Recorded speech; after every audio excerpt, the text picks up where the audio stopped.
Paul, McGuire, Grimes, A, B, C, Minneapolis, Matthew, Alexandra, Will. It is so great talking to all three of you today. I loved this movie and was a sobbing mess in the theater. So thank you for sharing your dad's story. I appreciate it. Thank you for sharing the kind words. Yeah. Now, Matthew, I want to start with you. You talked in the film about being a dad now yourself. How does your dad inspire you to be the dad that you are today? Ooh, in so many ways. I mean, that's yeah. I could fill an hour special just about that. You know, really just about. I mean, being present and listening and talking, and as well as sort of teaching them, you know, physical skills, but also just trying to talk to them about, I mean, they're quite young, but, you know, just sort of trying to lead by example in the way that he did is sort of the most succinct way to put it. I absolutely get that. I have a 2-year-old myself, so that totally makes sense. Now, Will, I love Robin Williams so much, and the scenes just remembering their friendship just meant the world to me. How would you describe their friendship, and what did Robin do for your family? Their friendship was more like a brotherhood. They became friends before either of them were famous. They were both just young guys with some immense talent trying to figure it out in their chosen profession, and they both hit it huge, bigger than most people could ever dream of.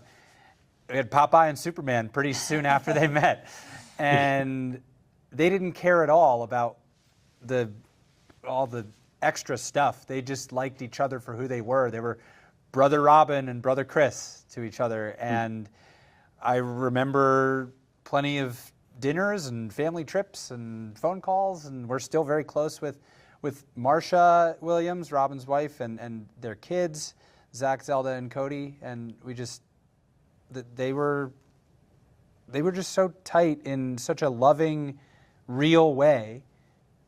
And that's what they did. That's what Robin did for us. He loved us and loved our dad and my mom, and that's all we needed, and that's all we remember. I love that. I'm going to try not to get choked up and just move on, because that's so special, and I love that you're still together as friends and family. I think it's so beautiful. Alexandra, you're on the board of the Christopher and Dana Reeve Foundation. What breakthrough or improvement has the foundation made that you just wish your parents were here to still be a part of? It is amazing seeing where spinal cord injury research is going now. We're seeing breakthroughs in physical therapy and new treatments that are getting people to have much better health outcomes, improved blood pressure, all this great stuff that really is changing the course of lives.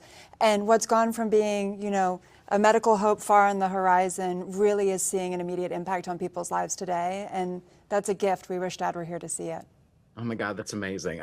Will, speaking about your mom, she's like the unsung hero of this movie that probably didn't get the attention that she really deserves. How would you describe her, and what advice do you have for caregivers out there? Oh gosh, what advice do I have for caregivers out there?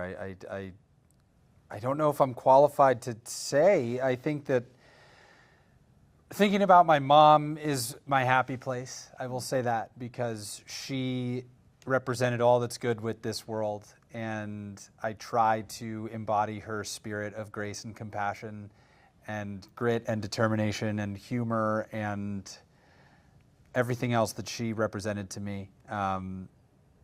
She was singular, and as far as caregiving, she gave all of herself to everyone she loved, not just to our dad. She gave everything to me, to us, to our family. She was so selfless. And I think it would be presumptuous for me to give any advice to caregivers specifically, but advice I would give to anyone in any context is try to be a little bit more like Dana Reeve. And you're seen and you're appreciated. Caregivers are the unsung Okay, yeah, you heroes. can do the actual thing. You are seen and appreciated. We love caregivers. Yeah, absolutely. I got the wrap. Thank you, all three of you, for the time today. I truly love this movie, and I hope people see it and just be a little bit more inspired every day. So thank you. Thank you. Paul, McGuire, Grimes, ABC, Minneapolis, Ian, and Peter. It is really great talking to both of you today. I loved this movie and basically sobbed uncontrollably for quite a bit of it. So thank you both for the time today. I appreciate it. Thank you for telling a story. Thank you. Thank you. And apologies for making you sob. Oh, that's Are okay. you actually live surrounded by all those DVDs, or is that a digital? Yes, it's a very real collection I have. some of Christopher's right here too. So I love it. Look Oh, at that's that. fantastic. Amazing.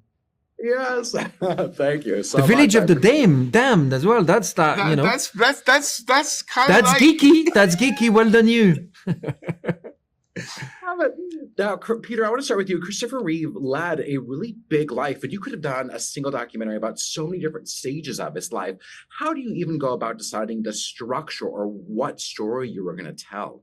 Well, I think, it was very clear from quite early on that, I mean, a lot of people, especially people who know about film, know about the Superman years, and they know the story of how he was cast as Superman. They know, and the world and technology and cinema have moved on, and so it was important that we were going to do that, but that wasn't the heart of it for us.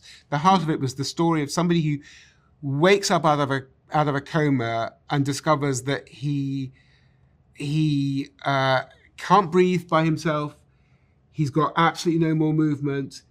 He suggesting to his wife that they cut off the life support because he's got nothing left to live for, and then goes on, discovers through his family, through Dana, through the kids, a reason to go on living, and then sort of transforms that reason into a real purpose that becomes of benefit to much broader humanity.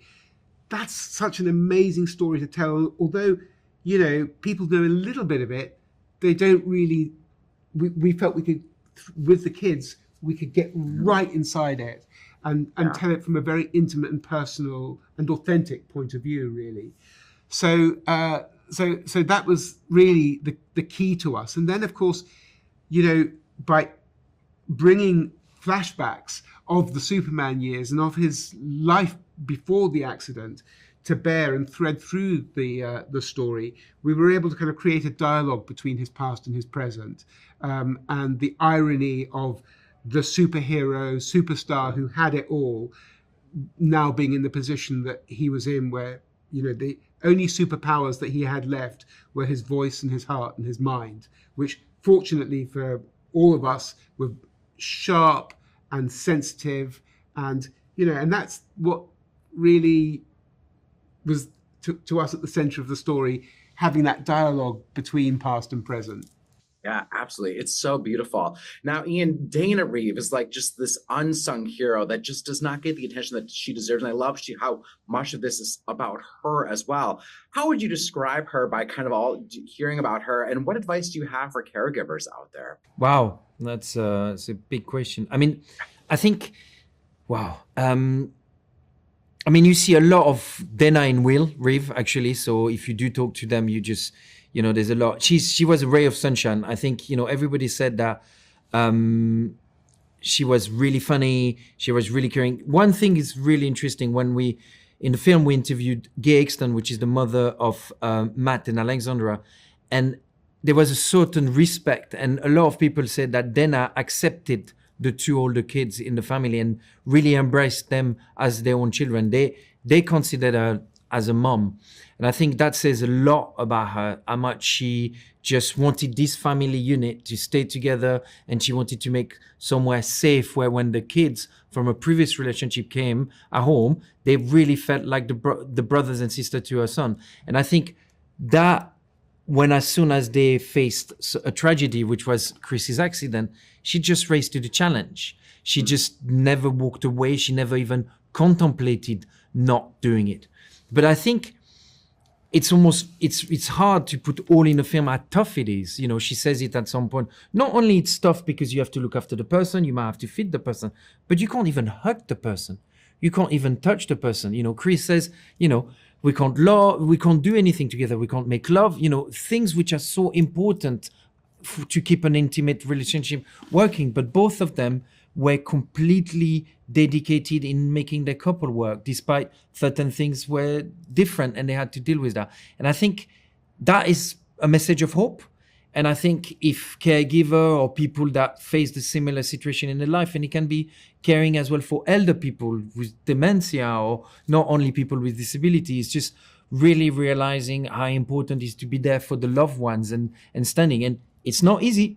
It's not something, there's a lot of dark days and there's a lot of, we found out that actually Chris allowed himself 10, 15 minutes of feeling sorry for himself, wanting to maybe die, maybe that far, but just really feeling really in a dark place for 10, 15 minutes, and then he will carry on. And some of the people that work with him who said that either if he was down, then our walking in or Will walking in would lift his spirit, because they were like, they would never let themselves just feel sorry, and they just always wanted to be positive.